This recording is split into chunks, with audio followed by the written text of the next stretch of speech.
നമ്മുടെ കർത്താവും രക്ഷിതാവുമായ യേശു ക്രിസ്തുവിൻ്റെ നിസ്തുല്യ നാമത്തിൽ ജീറ്റ്വാർ പ്ലാറ്റ്ഫോമിൽ നാളുകളായി ദൈവവചനം ശ്രവിച്ചുകൊണ്ടിരിക്കുന്ന വിശുദ്ധന്മാരായ എല്ലാവർക്കും തിരുനാമത്തിൽ വന്ദനം. പഴയ നിയമത്തിൽ ലേവ്യ പൗരോഹിത്യത്തിന് കൊടുത്ത പ്രധാനപ്പെട്ട 10 കൽപ്പനകളും അവയുടെ വിപുലീകരിക്കപ്പെട്ട നിയമങ്ങളുമാണ് തോറ അഥവാ ന്യായപ്രമാണ പുസ്തകത്തിൽ കാണുന്നത്. ആ ന്യായപ്രമാണം മോശെ മുഖാന്തരം ഇസ്രായേൽ ജനങ്ങൾക്ക് കൊടുത്ത ദൈവം ജഡത്തിൽ നമ്മുടെ നടുവിൽ മനുഷ്യലോകത്തിൽ വന്ന് പാർത്തപ്പോൾ ആ കൽപ്പനകളെ മുഴുവൻ ക്രോഡീകരിച്ചുകൊണ്ട് ഒരേ ഒരു കൽപ്പന തൻ്റെ അപ്പസ്തലന്മാർക്കും രാജകീയ പുരോഹിത വർഗത്തിനും കൊടുത്തു. ആ വിഷയത്തിൻ്റെ വിപുലീകരണമാണ് നാം പഠിച്ചുകൊണ്ടിരിക്കുന്നത്.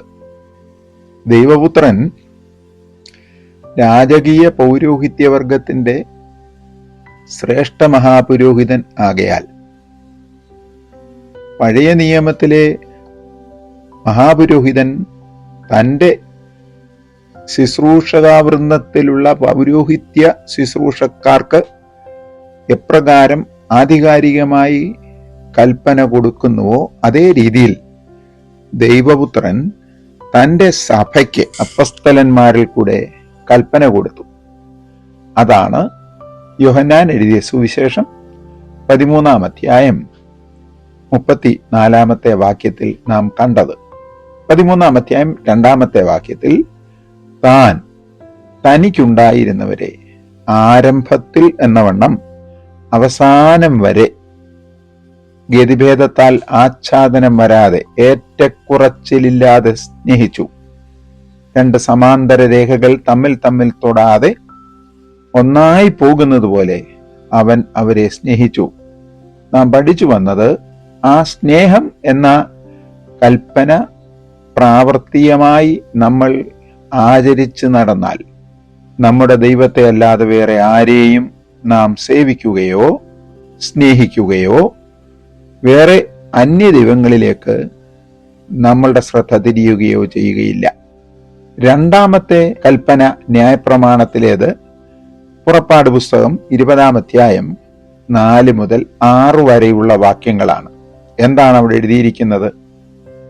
ഒരു വിഗ്രഹവും ഉണ്ടാക്കരുത്. അതിനെക്കുറിച്ച് വിവരിക്കുകയാണ്.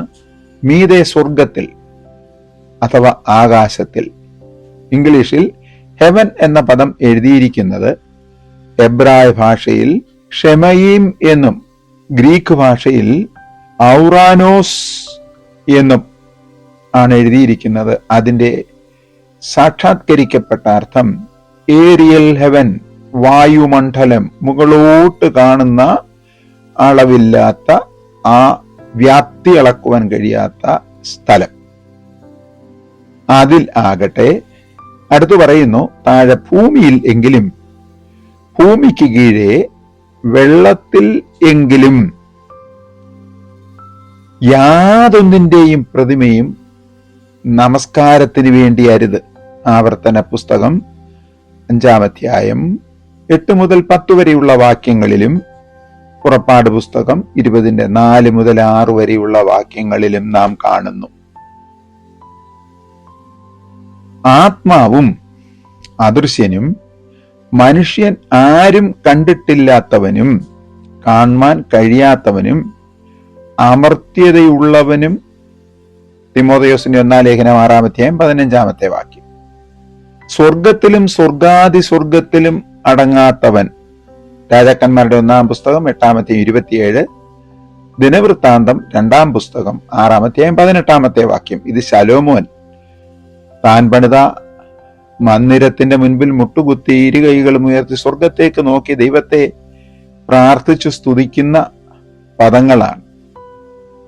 സകല ഇസ്രയേൽ ജനങ്ങൾക്ക് മുൻപാകെ സീനായി പർവ്വതത്തിൽ ദൃശ്യമായി വെളിപ്പെട്ടപ്പോൾ മോശെ, അഹരോൻ, നാദാബ്, അബീഹു, ഇസ്രായേൽ മൂപ്പന്മാരിൽ 70 പേരും ആ കൂടിയിരുന്ന ആകാശത്തിലെ നക്ഷത്രങ്ങൾ പോലെയും കടൽക്കരയിലെ മണൽ പോലെയും ആർക്കും എണ്ണുവാൻ കഴിയാത്ത ജനങ്ങൾക്ക് മുൻപിൽ പ്രത്യക്ഷപ്പെട്ടപ്പോൾ ദൈവത്തിന്റെ പാദങ്ങൾക്ക് കീഴെ പടുത്ത തളം പോലെയും ആകാശത്തിന്റെ സ്വച്ഛത പോലെയും അല്ലാതെ യാതൊരുവിധ രൂപങ്ങളോ സാദൃശ്യങ്ങളോ കണ്ടില്ല.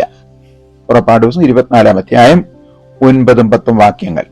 വിഷയം ഇത്രമാത്രം സ്വച്ഛ സ്ഫടികം പോലെ വ്യക്തമാക്കപ്പെട്ടിരിക്കെ തേജോമയനായ ദൈവത്തെ, സർവവ്യാപിയും സർവജ്ഞാനിയും സർവശക്തനും ആകുന്ന മഹോന്നത ദൈവത്തെ അവിടെ നിന്ന് ആത്മാവിൽ ആരാധിക്കുന്നതിന് പകരം അവരുടെ നിരൂപണങ്ങളിൽ വ്യർത്ഥരായി വിവേകം ഇല്ലാത്ത ഹൃദയം ഇരുണ്ട് ജ്ഞാനികൾ എന്ന് പറഞ്ഞ് മൂഢന്മാരായി വിവേകമില്ലാത്ത ഹൃദയം ഇരുണ്ടു. അതുകൊണ്ട് അക്ഷയനായ ദൈവത്തിന്റെ തേജസ്സിനെ, ആ ദൈവത്തിന്റെ തേജസ് കാണുകയോ ഗ്രഹിക്കുകയോ അറിയുകയോ ചെയ്യാതിരുന്ന ആ ദൈവത്തിന്റെ തേജസ്സിനെ അക്കാലത്തെ മൂഢന്മാരായ ജാതികൾ, ക്ഷയമുള്ള മനുഷ്യൻ, പക്ഷി, നാൽക്കാലി, ഇഴജാതി എന്നിവയുടെ സാങ്കല്പിക രൂപ സാദൃശ്യങ്ങളാക്കി മാറ്റിക്കളഞ്ഞു. അപ്പസ്തലനായ പൗലോസ് അന്നത്തെ രാജനഗരത്തിൽ റോമയിൽ പാർത്തിരുന്ന വ്യക്തികൾക്ക് എഴുതുകയാണ്. എന്തിനാണ് അത് എഴുതിയത്? റോമൻ സാമ്രാജ്യത്തിൽ ഉണ്ടായിരുന്ന എല്ലാ സിറ്റിസൻസും പൗരന്മാരും അവരുടെ മുൻപാകെ പ്രത്യക്ഷപ്പെട്ടിട്ടുള്ള ഏക ആരാധനാ വ്യക്തി അവരുടെ ചക്രവർത്തിയായിരുന്നു. അവരോടാണ് പൗലോസ് പറയുന്നത്, ക്ഷയമുള്ള മനുഷ്യൻ.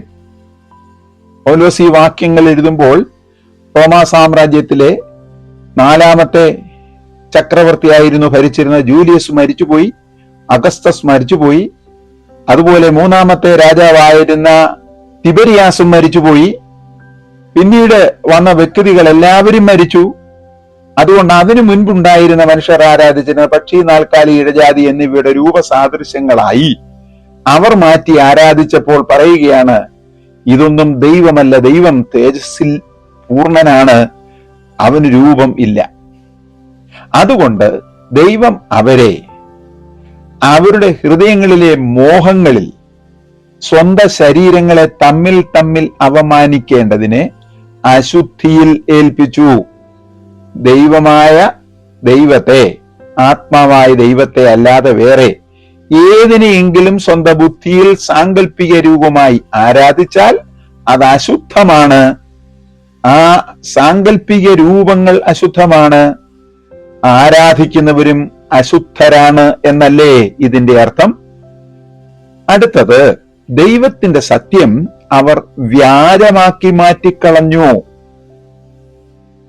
പൗലോസ് ലേഖനം എഴുതുന്ന AD 65 ആകുന്നതിന് ഏകദേശം 1800 സംവത്സരങ്ങൾക്ക് മുൻപേ ന്യായപ്രമാണം എഴുതി ജനങ്ങൾക്ക് മോശയെ കൊടുത്തിരുന്നു. പൗലോസ് ശൗലായി ദൈവസഭയെ ഉപദ്രവിച്ചുകൊണ്ട് നടക്കുന്നതിന് 10-15 സംവത്സരങ്ങൾക്ക് മുൻപേ ദൈവപുത്രൻ പുതിയ കൽപ്പനയും കൊടുത്തിരുന്നു. ദൈവത്തിന്റെ സത്യം അവർ വ്യാജമാക്കി മാറ്റിക്കളഞ്ഞു.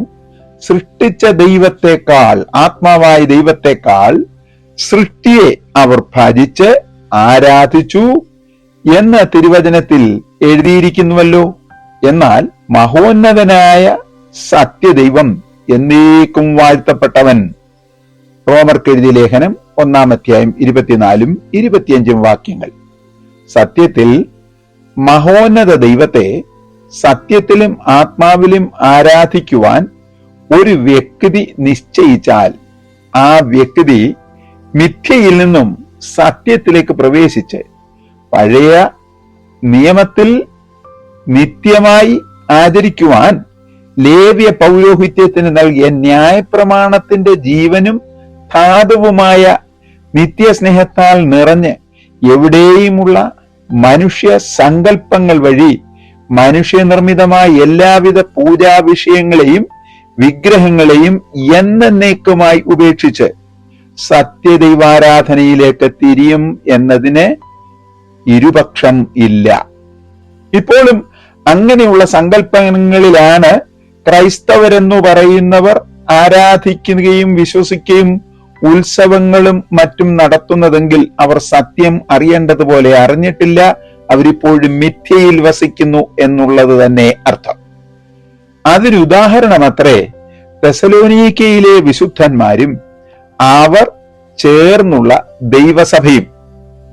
തെസലോനിക്കരുടെ 1-ാമത്തെ ലേഖനം 1-ാമത്തെ അധ്യായം 7 മുതൽ 9 വരെയുള്ള വാക്യങ്ങൾ ഇതിന് ഉപോത്ബലമായി വായിച്ചുകൊണ്ടാൽ മതി. പഴയ നിയമകാലത്ത് ജാതികളായിരുന്നവർ തങ്ങളുടെ വ്യർത്ഥ ബുദ്ധിയിൽ ആരാധിച്ചു വന്നിരുന്ന ബഹുസഹസ്രം ദേവീദേവന്മാരിൽ ചില ദൈവങ്ങളുടെ പേരുകൾ വിശുദ്ധ വേദഗ്രന്ഥത്തിൽ എഴുതിയിരിക്കുന്നത് ഇവയാണ്. ഒന്നാമത്തേത് അദ്രമേലേക്ക്, രാജാക്കന്മാരുടെ 2-ാമത്തെ പുസ്തകം 17-ാം അധ്യായം 31-ാമത്തെ വാക്യം. ഈ പേരിന് രാജാവിന്റെ ബഹുമാനം, ഹോണർ ഓഫ് ദ കിങ് എന്നാകുന്നു. ഇത് സഫർവക്കാർ എന്ന ജാതീയ വിഭാഗക്കാർ ആരാധിച്ചു വന്ന ആരാധനാമൂർത്തിയായിരുന്നു. അതിനോടുള്ള ഭക്തിയുടെ അടയാളമായി അശൂര്യ രാജാവായിരുന്ന സെൻഹരീബ് തന്റെ പുത്രന്മാരിൽ ഒരുവന് അദ്രമേലക്കെന്ന് പേര് കൊടുത്തു. രാജാക്കന്മാരുടെ 2-ാമത്തെ പുസ്തകം 17-31. രണ്ടാമത്തെ ഒരു പൂജാവിഷയം അഥവാ ഒരു ആരാധനാമൂർത്തിയുടെ പേര് അശേര എന്നാണ്. രാജാക്കന്മാരുടെ 1-ാമത്തെ പുസ്തകം 18-ാം അധ്യായം 19-ാമത്തെ വാക്യം. ആഹാബിന്റെ ഭാര്യയായിരുന്ന ഈസേബൽ അവളുടെ രാജ്യമായിരുന്ന സീദോനിൽ നിന്നും ഇസ്രയേൽ ദേശത്തേക്ക് ഇറക്കുമതി ചെയ്ത ദേവിയായിരുന്നു ഈ അശേര. മൂന്നാമത്തേത് അശീമ എന്ന പേരാണ്. രാജാക്കന്മാരുടെ 1-ാമത്തെ പുസ്തകം 17-ാമത്തെ അധ്യായം 31-ാമത്തെ വാക്യം. ഇതിന് കുറ്റബോധം എന്നാണ് അർത്ഥം. കുറ്റബോധം, കൺവിക്ഷൻ ഓഫ് എറർ. നാലാമത്തെ ഒരു ആരാധനാ വിഷയം അസ്തോരേത്തായിരുന്നു. രാജാക്കന്മാരുടെ 2-ാമത്തെ പുസ്തകം 23-ാം അധ്യായം 13-ാമത്തെ വാക്യം. ഇതിന് അർത്ഥം ഉള്ളത് ഒരേ ഒരു ഭാര്യ എന്നത്രേ. റോമാക്കാരും ഗ്രീക്കുകാരും അശൂര്യരും അസ്തോരേത്തിനെ ആരാധിച്ചു വന്നിരുന്നു. രാജാക്കന്മാരുടെ 1-ാമത്തെ പുസ്തകം 11-ാം അധ്യായം 3-5 നോക്കണം. ശലോമോൻ രാജാവ് അവിടെ നിന്ന് വിവാഹം ചെയ്തു കൊണ്ടുവന്ന രാജ്ഞിയെ പ്രസാദിപ്പിക്കേണ്ടതിന് വേണ്ടി ഇതിന് ആരാധന സ്ഥലം ഒരുക്കി കൊടുത്തു. രാജാക്കന്മാരുടെ 1-ാമത്തെ പുസ്തകം 11-5. അഞ്ചാമത്തെ പൂജാ വിഷയം അടുത്ത അന്യദൈവം ബാൽ ആയിരുന്നു. ന്യായാധിപന്മാരുടെ പുസ്തകം 2-ാം അധ്യായം 13, 6-ാം അധ്യായം 15-ാമത്തെ വാക്യം. ബാൽ എന്ന പേരിന് യജമാനൻ എന്നാണ് അർത്ഥം. മാലേക് എന്ന് എബ്രായർ പറയുമ്പോൾ ബാൽ എന്ന് ജാതികൾ അതിനെ വിളിച്ചു. ഇത് ഒരു പുരുഷ ദൈവമായിരുന്നു അത്രേ. ഇത് മൂവാബ്യദേവനായിരുന്നു. സംഖ്യാപുസ്തകം 22:41. ആഹാബിന്റെ ഭാര്യ ഈസേബേൽ പ്രധാനമായി ആരാധിച്ചിരുന്നത് ബാലിനെ അത്രേ. രാജാക്കന്മാരുടെ 1-ാം പുസ്തകം 16-ാം അധ്യായം 31, 32, 18-ാം അധ്യായം 17 മുതൽ 40 വരെയുള്ള വാക്യങ്ങൾ. ഇതൊക്കെ ഏഴയായി എന്റെ ജ്ഞാനം വെളിപ്പെടുത്തുവാൻ വേണ്ടി പറയുന്നതല്ല, ഈ മിഥ്യയിൽ നിന്ന് സത്യത്തിലേക്ക് നടത്തപ്പെടുക എന്നുള്ളതാണ് തിരുവചന വ്യാഖ്യാനത്തിന്റെ പ്രധാനമായ അടിസ്ഥാനം. അതിനുവേണ്ടി ഇത് നിങ്ങളുടെ മുൻപാകെ പറയുകയാണ്. ആറാമത്തെ പൂജാ വിഷയം ബാൽബെരീത്ത് എന്നാണ്. ന്യായാധിപന്മാരുടെ പുസ്തകം 9-ാമത്തെ അധ്യായം, ന്യായാധിപന്മാരുടെ പുസ്തകം സ്തോത്രം 4 മുതൽ താഴോട്ടുള്ള വാക്യങ്ങൾ. ഈ ദൈവത്തിന് ഉഭയസമ്മതം എന്നത്രേ അർത്ഥം. ഇതിന് എൽ ബേരീത്ത് എന്നും വേറൊരു പേരുണ്ട്. ന്യായാധിപന്മാരുടെ പുസ്തകം 9-ാം അധ്യായം 46-ാമത്തെ വാക്യം. 7-ാമത്തെ പൂജാ വിഷയം ബാൽ പെയോർ. സങ്കീർത്തനം 106:28. പെയോരിന്റെ ദൈവം എന്നാണ് ഈ പേരിന്റെ അർത്ഥം. പെയോർ എന്ന പദത്തിന് വിള്ളൽ, ക്ലെഫ്റ്റ് എന്നാകുന്നു അർത്ഥം. 8-ാമത് ബാൽസെബൂബ്. രാജാക്കന്മാരുടെ 2-ാമത്തെ പുസ്തകം 1-ാം അധ്യായം 2-3. മർക്കോസിന്റെ പുസ്തകം 3-ാം അധ്യായം 22. ഈ പദത്തിന് പറവകളുടെ ദേവൻ എന്നാണ് അർത്ഥം. ബാൽസെബൂബ്, ലോർഡ് ഓഫ് ഫ്ലൈസ്. അതുകൊണ്ടാണ് കർത്താവിന്റെ ശുശ്രൂഷയെ കണ്ട ശേഷം അവർ പറഞ്ഞത്, ഇവൻ ബേൽസെബൂബിനെ കൊണ്ട് ഭൂതങ്ങളെ പുറത്താക്കുന്നുവെന്ന്. ആകാശത്തിലെ പറവകൾ, പറവകളുടെ ദേവൻ. 9-ാമത്തെ പൂജാവിഷയം ബേൽ. യെശയ്യാവിന്റെ പ്രവചനം 46-ാം അധ്യായം 1. രാജാവെന്നത്രേ ഈ പേരിന്റെ അർത്ഥം. ബാബിലോണിയുടെ പ്രധാന ദേവനായിരുന്നു ബേൽ. യിരെമ്യാ പ്രവചനം 50:2, 51:44. 10-ാമത്തെ പൂജാവിഷയം കെമോശ്. യിരെമ്യാ പ്രവചനം 48:7, 13. ഈ പദത്തിന് അഗ്നി, ഫയർ എന്നാണ് അർത്ഥം. ഇത് ആരംഭത്തിൽ മോവാബ്യരുടെ ദേവൻ ആയിരുന്നു. സംഖ്യാപുസ്തകം 12-ാം അധ്യായം 29-ാമത്തെ വാക്യം. അടുത്ത ഒരു ദൈവന്റെ പേര് നോക്കൂ, കിയു. ആമോസിന്റെ പുസ്തകം 5:26. ഈ പേരിന് തൂൺ അഥവാ പില്ലർ എന്നാണ് അർത്ഥം. ബാബിലോന്യർ ശനി എന്നും അഥവാ സാറ്റേൺ എന്നും ഈ പൂജാവിഷയം എന്ന നക്ഷത്രത്തിന് പേര് നൽകിയിരുന്നു, കിയു. 12-ാമത്തേത് ദാഗോനാണ്. ശമൂവേലിന്റെ 1-ാമത്തെ പുസ്തകം 5-ാം അധ്യായത്തിന്റെ 2 മുതൽ 7 വരെയുള്ള വാക്യങ്ങൾ. ഈ പദത്തിന് മത്സ്യം എന്നാണ് അർത്ഥം, അഥവാ മത്സ്യദേവൻ, ഫിഷ് ഗോഡ് എന്നാണ് അവർ വിശ്വസിച്ചിരുന്നതും പേര് നൽകിയിരുന്നതും. ഇതിന്റെ തല, കൈകൾ, ശരീരം എന്നിവയ്ക്ക് മനുഷ്യ സാദൃശ്യമുണ്ടെങ്കിലും ഉദരഭാഗം മുതൽ പാദം വരെ ഒരു മത്സ്യത്തിന്റെ രൂപവും അതിന് മത്സ്യത്തിന്റെ വാലും ഉണ്ടായിരുന്നു. അതുകൊണ്ടാണ് ഇതിന് ദാഗോൻ, മത്സ്യം എന്ന് പേർ വരുവാൻ കാരണം. 13-ാമത്തെ പൂജാവിഷയത്തിന്റെ പേര് ഗാദ് എന്നാണ്. യെശയ്യാവിന്റെ പ്രവചനം 65:1. ഈ പേരിന് ഭാഗ്യം, സൗഭാഗ്യം, ലക്ക്, ഫോർച്യൂൺ എന്നൊക്കെയാണ് അർത്ഥം. ബാൽ, ഗാദ് എന്നും പേരുണ്ട്. യോശുവയുടെ പുസ്തകം 11:16. മിഗ്ദൽ ഗാദ്, യോശുവയുടെ പുസ്തകം 15:37 എന്നീ പേരും പര്യായ നാമങ്ങളും ഇതിനുണ്ടെന്നുള്ളതും കൂടെ ഈ തരുണത്തിൽ മറന്നു പോകരുത്. അടുത്തത് യെശയ്യാവിന്റെ പ്രവചനം 65:11 മെനി എന്നുള്ള ദൈവമാണ്. ഇതിന് വിധി, സൗഭാഗ്യം, ഫെയ്റ്റ്, ഫോർച്യൂൺ എന്നീ അർത്ഥങ്ങളുണ്ട്. ഇതും ഒരു ജാതീയ ദൈവം അത്രേ. ഇതുപോലെയുള്ള എണ്ണമറ്റ ദേവീദേവന്മാർ ഇസ്രായേൽ ജനങ്ങളുടെ ജീവിതകാലത്തുണ്ടായിരുന്നത് കൊണ്ടാണ് ദൈവം പറഞ്ഞത്, ഈ ദൈവങ്ങളുടെ നാമം പോലും നിങ്ങൾ ഉച്ചരിക്കരുത്. ഇവർ ദൈവമല്ല, ഇവയ്ക്ക് ജീവനില്ല, ഇവയ്ക്ക് ജീവൻ കൊടുക്കുവാൻ കഴിയുന്നതല്ല, കൈയുണ്ടെങ്കിലും സ്പർശിക്കുന്നില്ല, കാലുണ്ടെങ്കിലും നടക്കുന്നില്ല, കണ്ണുണ്ടെങ്കിലും കാണുന്നില്ല. ഏതായാലും തലയിലെ പല അവയവങ്ങൾ പറഞ്ഞുവെങ്കിലും തലച്ചോറിനെ കുറിച്ച് പറഞ്ഞിട്ടില്ല. കാരണം അതിന്റെ തലച്ചോറും ഇല്ല. എന്നാൽ നമ്മുടെ ദൈവം അങ്ങനെയല്ലോ. ഈ ദൈവത്തെ സത്യത്തിലും ആത്മാവിലും ആരാധിപ്പാൻ നമുക്ക് ഒരുങ്ങാം. ദൈവം നമ്മെ അനുഗ്രഹിച്ച് ആശീർവദിക്കുമാറാകട്ടെ. കർത്താവും ദൈവവുമായുള്ളവേ, അങ്ങയുടെ തിരുനാമത്തെ ഞങ്ങൾ സ്തുതിക്കുന്നു. തിരുവചനത്തിന്റെ സത്യം അറിഞ്ഞ് ജീവനുള്ള ദൈവത്തെ ഗ്രഹിപ്പാൻ, ആരാധിപ്പാൻ ഞങ്ങൾക്ക് നൽകിയ ഭാഗ്യത്തിനായി സ്തോത്രം. എല്ലാവരെയും ഒരിക്കൽ കൂടെ ദൈവകരങ്ങളിൽ സമർപ്പിച്ചുകൊണ്ട് രാജകീയ പുരോഹിത വർഗമാകുന്ന ഞങ്ങളുടെ ശ്രേഷ്ഠ മഹാപുരോഹിതനായ യേശു ക്രിസ്തുവിന്റെ നാമത്തിൽ പിതാവാം ദൈവത്തിന് എല്ലാ മഹത്വവും കരയേറ്റുന്നു. ദൈവം എല്ലാവരെയും അനുഗ്രഹിക്കട്ടെ.